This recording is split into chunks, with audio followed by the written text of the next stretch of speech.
नमस्कार। पामिस्ट्री पढ़ने जो स्टूडेंट्स आते हैं उनका सबसे पहला जनरली क्वेश्चन यही होता है कि सर एस्ट्रोलॉजी ज़्यादा सही है या पामिस्ट्री।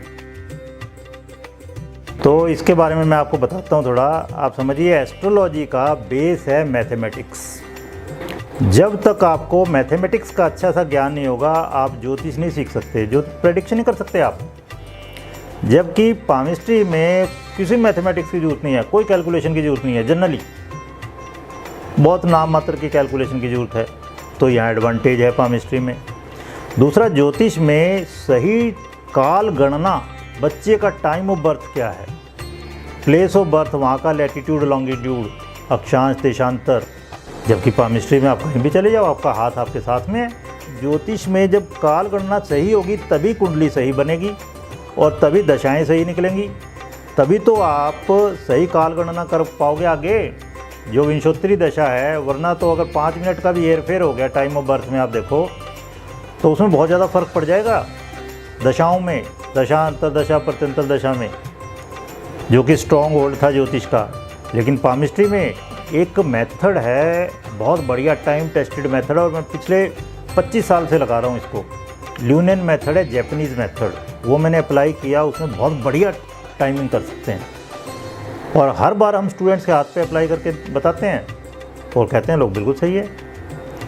और इसमें मज़ेदार चीज़, आप थोड़ा न्यूमरोलॉजी भी लगा सकते हो, पाइथागोरियन सिस्टम, वो भी हम सिखा देते हैं। मैंने 22 जुलाई सन 2000 से पढ़ाना शुरू किया था पामिस्ट्री, तब से मैं इतने हज़ारों लोगों को पढ़ा चुका हूँ। तो ये फ़ायदा है पामिस्ट्री में कि हाथ आपके साथ में है। दूसरा ये है, जब कुंडली किसी की पहले से बन गई, मान लो कोई 60 साल की उम्र का है आपके पास आया वो, तो कुंडली में अब 60 साल पहले का, पिछले जन्मों का ही लेखा जोखा है। अब आपको इस उम्र में, इस जीवन में उसने क्या किया वो पूछना पड़ेगा। जबकि हाथ में क्या है, ये जो लेफ्ट हैंड है जनरली, ये क्या है, आपके पिछले जन्मों के कर्मों का खाका है। और जो राइट हैंड है, इस जन्म में आपने क्या किया, और बदल रहा है ये हर वक्त, आपको पता चल रहा है। आप दोनों का कंपैरेटिव एनालिसिस कर सकते हो कि जी वो जो लेकर पैदा हुआ है, जो क्वालिटीज़, जो अच्छाइयाँ बुराइयाँ, उसका उसने सदुपयोग किया या दुरुपयोग किया है, वो आपको राइट हैंड से पता चल जाएगा। तो कंपैरेटिव एनालिसिस करके आप बहुत बढ़िया से बता सकते हो कि पर्सन ने अपने जीवन का सदुपयोग किया है या दुरुपयोग किया है। और मज़ेदार चीज़ बताता हूँ, पामिस्ट्री में आप देखो छोटा सा हाथ है, देखा जाए तो 2 ही हाथ हैं, जबकि ज्योतिष में 16 कुंडलियाँ बनानी पड़ती हैं, षोडश वर्ग। पामिस्ट्री में अब केवल एक ये लाइन है, मान लो, जिसको लाइफ लाइन कहते हैं, यहाँ से शुरू हुई, यहाँ इस शुक्र पर्वत को, निम्न मंगल को घेर के इधर आ गई। अब इसके हज़ारों मतलब हैं। ज़्यादातर लोग सोचते हैं ये जीवन रेखा है, ये लाइफ लाइन है, इससे ये देखते हैं आदमी कितना जिएगा।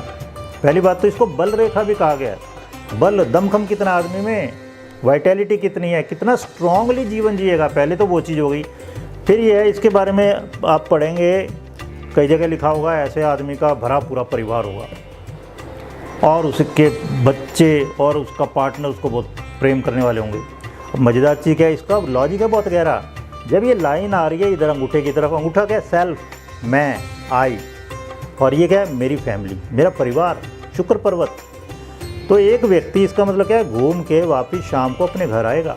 अगर यही चली जाती इधर चंद्र पर्वत की तरफ तो घुमक्कड़ है, बाहर घूमने निकल गया, पता नहीं, कुछ पता ही नहीं है उसका कहाँ गया, कब आ रहा है घर वापस। अब जब ये वापस आ रही है तो घूम के अपने घर आ रहा है, घर आ रहा है तो पार्टनर को मिलेगा, पार्टनर को मिलेगा, प्रेम होगा, बच्चे भी होंगे, भरा पूरा परिवार होगा ही होगा। ये मतलब है पारिवारिक जीवन उसका बहुत बढ़िया रहेगा, परिवार का सुख मिलेगा। और अब इसी से आप देखो, इसी से आप प्रोफेशन भी डिसाइड कर सकते हो। अगर ये रेखा घूम के यहाँ आ रही है अंगूठे की तरफ, तो इसका मतलब क्या है, डेस्क जॉब बढ़िया रहेगी उसके लिए, एक ही जगह बैठ के 9 to 5 काम करना, बहुत खुश रहेगा वो उस काम में।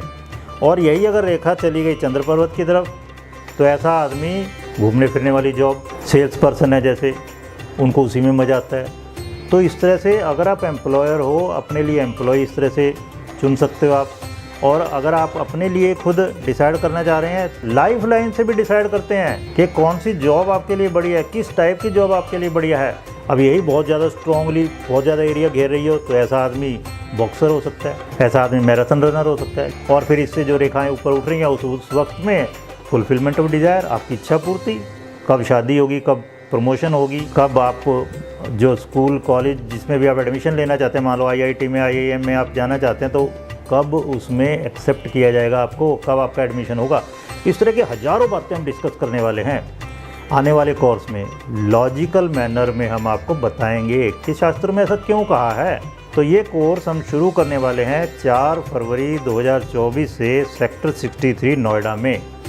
वहाँ पर हर संडे टू संडे क्लास होगी पामिस्ट्री की 2 से 4। और उसी दिन संडे को ही अगर आप वास्तुशास्त्र पढ़ना चाहते हैं तो वास्तुशास्त्री क्लास उस दिन होगी 11 से 1। तो वहाँ पर आप ऑफलाइन यानी क्लासरूम में बड़े आराम से बैठ के वहाँ पर आप स्टडी कर सकते हैं। 6 महीने का ये कोर्स होगा, लगभग 20 से 25 क्लासेस होंगी, ठीक है। वहाँ प्रैक्टिकल भी कराए जाएंगे। लेकिन अगर आप मान लो दूर दराज में या कहीं, तो आप ऑनलाइन कर सकते हैं ये कोर्स, और बीच बीच में वहाँ पे भी आ सकते हैं। जब भी आपकी कोई क्वेरी है, आप पर्सनली मिलना चाहते हैं, पूछना चाहते हैं, क्लास अटेंड करना चाहते हैं ऑफलाइन मोड में, तो वहाँ पे भी आप आ सकते हो। तो जो भी आप में से इंटरेस्टेड है इन कोर्सेज़ के लिए, आप हमें दिए गए नंबर्स पर व्हाट्सएप कर सकते हैं, कॉल कर सकते हैं, हम आपको सारी डिटेल्स भेज देंगे। धन्यवाद।